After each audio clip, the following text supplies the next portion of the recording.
السلام علیکم ورحمۃ اللہ وبرکاتہ۔ سبحان اللہ وبحمدہ عدد خلقہ ورضا نفسہ وزنۃ عرشہ ومداد کلماتہ۔ اللہ اکبر لا الہ الا اللہ واللہ اکبر وللہ الحمد۔ اللہم صلی علی سیدنا ومولانا محمد وعلی آل سیدنا ومولانا محمد وبارک وسلم وصلی علیہ۔ سب سے اول تو ناظرین و سامعین، آپ کو، تمام اہل اسلام کو، تمام اہل ایمان کو عید الاضحیٰ مبارک۔ یقیناً یہ عید الاضحیٰ، یہ ایام، آج کا یہ دن میرے اور آپ کے لیے انتہائی خوشی اور مسرت کا دن ہے، اور اللہ رب العالمین کی طرف سے یہ بہت بڑی نعمت ہے کہ جس کا میں اور آپ کسی طریقے سے بھی حق ادا نہیں کر سکتے، اس نعمت کا، اس کے شکر ادا کرنے کا۔ ناظرین و سامعین، ان ایام کے اندر کچھ ایسے اعمال ہیں کہ جو مجھے اور آپ کو کرنے ہیں، کچھ ایسی چیزیں ہیں کہ جن کا مجھے اور آپ کو خیال رکھنا ہوگا۔ سب سے پہلی بات تو یہ ہے کہ مجھے اور آپ کو خلوص نیت کے ساتھ اپنی قربانیاں کرنی ہیں، کہ جس طرح سے اس سے پہلے بھی یہ بات ذکر ہو چکی ہے۔ پھر اس قربانی کا جو گوشت ہے، اس کے آپ نے شریعت کے مطابق، جس طرح سے شریعت نے کہا، آپ نے اس کی تقسیم کرنی ہے۔ آپ نے اس میں غریب، غربا، فقراء، یتیم، مساکین، رشتہ داروں کا بھی خیال رکھنا ہے۔ خود بھی جس طرح سے قرآن مجید میں ہے کہ فَكُلُوا مِنْهَا، خود بھی کھاؤ، وَأَطْعِمُوا الْقَانِعَ وَالْمُعْتَرَ، اور جو سوال کرنے والے ہیں انہیں بھی کھلاؤ، اور جو سوال نہیں کرتے، قناعت اختیار کرنے والے، انہیں بھی کھلاؤ۔ تو اس چیز پہ ہمیں سب سے پہلے عمل کرنا ہے۔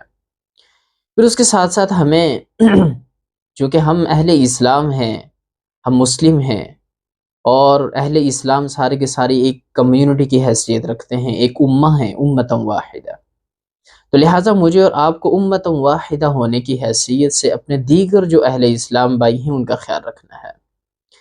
تو جس طرح سے آپ کے علم میں ہے کہ اہل غزہ اور فلسطین اس وقت کس کرب کی کیفیت میں ہے، کس دکھ کی کیفیت میں ہے، ان کے اوپر کس طرح سے مصائب توڑے جا رہے ہیں، اور وہ ایک امہ کی حیثیت سے وہ ہمارے خاندان کا حصہ ہیں، وہ ہمارے بہن بھائی ہیں، وہ ہمارے والدین ہیں۔ تو لہٰذا ان کا خیال اس طرح سے رکھنا ہے کہ جتنی بھی اسرائیلی مصنوعات ہیں ہم نے ان کا بائیکاٹ کرنا ہے، چونکہ اس موقع پر ہم استعمال کرتے ہیں، کثرت سے استعمال ہوں گی، لہٰذا اس چیز کا مجھے اور آپ کو خاصتاً خیال رکھنا ہوگا کہ کہیں ہم اسرائیلی مصنوعات کی خرید و فروخت کے ذریعے سے اس انسانیت کا جو نسل کشی کی جا رہی ہے، اس کو ختم کیا جا رہا ہے، جو ظلم کیا جا رہا ہے، ہم اس میں شامل نہ ہوں۔ لہٰذا اس چیز کا مجھے اور آپ کو خیال رکھنا ہوگا۔ اور تیسرا جو اہم کام ہے، وہ ان ایام کے اندر ہم نے کثرت سے اللہ رب العالمین کو یاد کرنا ہے، اس کا ذکر کرنا ہے کثرت سے۔ ویسے بھی تو ہم نے اپنے رب کو یاد کرنا ہے ہر حال میں، اس کی ثنا اور توحید اور حمد بیان کرنی ہے، اس کی بندگی کرنی ہے، اس کی غلامی کرنی ہے، لیکن ان ایام کے اندر کثرت سے ہم نے اللہ رب العالمین کا ذکر کرنا ہے۔ خاصتاً 13 ذی الحجہ کی نماز عصر تک ہم نے بالخصوص اس چیز کا اہتمام کرنا ہے کہ ہر نماز کے بعد ہم نے اللہ اکبر لا الہ الا اللہ واللہ اکبر وللہ الحمد، یہ جو تکبیرات ہیں ان کا اہتمام کرنا ہے، اور اس سے ہٹ کے بھی جتنے بھی جو اوقات ہیں، جو لمحات ہیں، جو ساعات ہیں، ہم نے ان کو اپنے لیے مفید بنانا ہے اللہ رب العالمین کے ذکر کے ساتھ۔ چوتھی اور آخری جو اہم بات ہے جس کا مجھے اور آپ کو خیال رکھنا ہے، وہ ہے صفائی۔ مجھے اور آپ کو صفائی کا خاص خیال رکھنا ہوگا۔ ایسا نہیں ہے کہ ہم جانور کی جو کھال ہے یا اس کے دیگر جو اضافی جو اس کے عضو ہیں ہم ان کو اٹھا کر ویسے ہی کہیں پہ پھینک دیں۔ تو اللہ کے نبی صلی اللہ علیہ وسلم نے فرمایا کہ الطہور شطر الایمان، کہ صفائی نصف ایمان ہے۔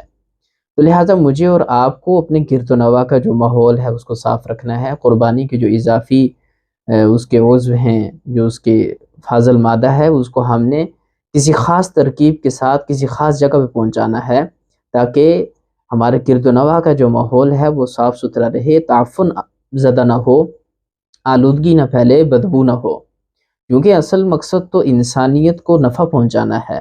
لیکن اگر ہماری اس قربانی کے نتیجے میں ایسا ہو کہ پورا ماحول ہی تعفن زدہ ہو جائے، بدبو ہو جائے، ماحول سارا کا سارا خراب ہو جائے، اور آپ خود بھی اور آپ کی گردنواہ میں جو رہنے والے لوگ ہیں وہ سب اس مصیبت میں مبتلا ہو جائیں، تو یقیناً یہ جو اصل قربانی کی روح ہوگی اس کے بھی خلاف ہوگا۔ تو یہ وہ اہم چیزیں ہیں کہ جن کا مجھے اور آپ کو خیال رکھنا ہے۔ بہت شکریہ، جزاکم اللہ خیر۔ اپنا بھی خیال رکھیے، اپنے والدین کا بھی خیال رکھیے، اپنے اعزا و اقربا رشتہ داروں کا بھی خیال رکھیے، اور ایک امت ہونے کی حیثیت سے تمام مسلمانوں کا بھی خیال رکھیے۔ ہم اللہ رب العالمین سے دعا گو ہیں کہ اللہ رب العالمین مجھے اور آپ کو قرآن و سنت کی بہاریں، قرآن و سنت سے محبت، قرآن و سنت سے دل لگے کرنے کی، قرآن کو اپنی زندگی کے اندر لانے کی توفیق عطا فرمائے۔ وما توفیقی الا باللہ۔